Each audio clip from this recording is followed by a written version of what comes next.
is not an easy thing to bring to the screen. Alfonso Cuarón spent 4.5 years working on Gravity, his 3D Lost in Space epic, waiting for the technology to catch up with his vision. Explorer's been hit. Now the movie has 10 Oscar nominations, including Best Picture and Best Director for Mr. Cuarón. We spoke with him and his son Jonás in New York about working on the screenplay together and bringing the story to life. This movie didn't start out as a space story.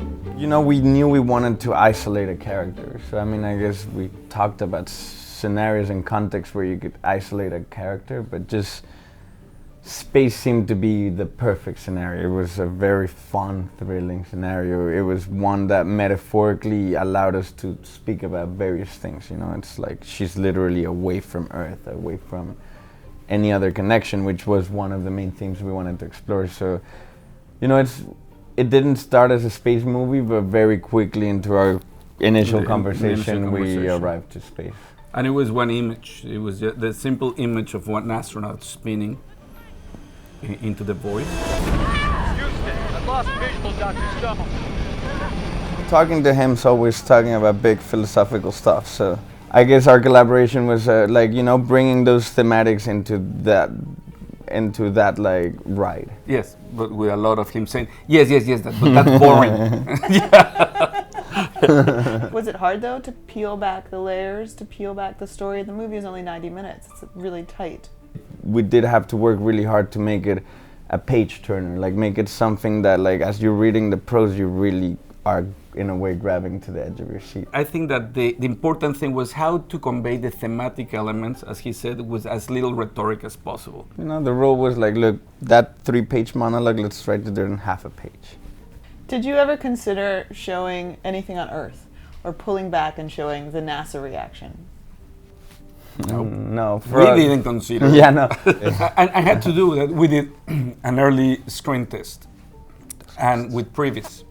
You know, it was with just rough animations and bits and pieces of faces of Sandra and George with weird equipment and stuff. And it was a disaster. God, we need another. Can you do another one? Let's do that. Then you start having all this feedback from audiences. One thing, I wish there was an alien or a monster.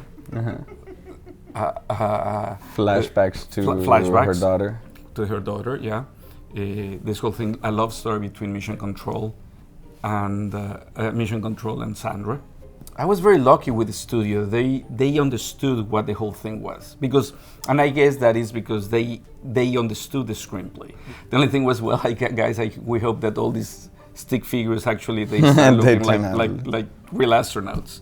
What kind of cinematic education did you have growing up with your dad? Instead of telling me bedtime stories, he would practice his pitches to me. So, like, I guess. Really? Is that true? Apparently not. Apparently that's the case. I enjoyed it though. I don't say it with any complaint. He has fun stories. You were a teenager and getting the Children of Men pitch? Yeah. Tu mamá también. Yeah, that he enjoyed. That one I enjoyed. Yeah, that he one I enjoyed. But then when he told me he was going to do film, then I was truly disappointed. Well, I'd promised him I'd do something more useful with my life, so. And I'm trying to collaborate with him again, but he's too important for me. No. He has to talk to my agents. Yeah, something like that, actually. This movie is getting a lot of Oscar talk. What would that mean for you guys to have this movie that you worked on together get that kind of attention? The last feedback we had was that preview we talked about. That was not, not so good. So we didn't know how it was going to be the outcome in terms of audiences and stuff. And this film as well was a kind of unlikely thing to sell, you know? One character stranded floating in space. So it's just been like a very sweet journey. And now there's all these talks and that's really great.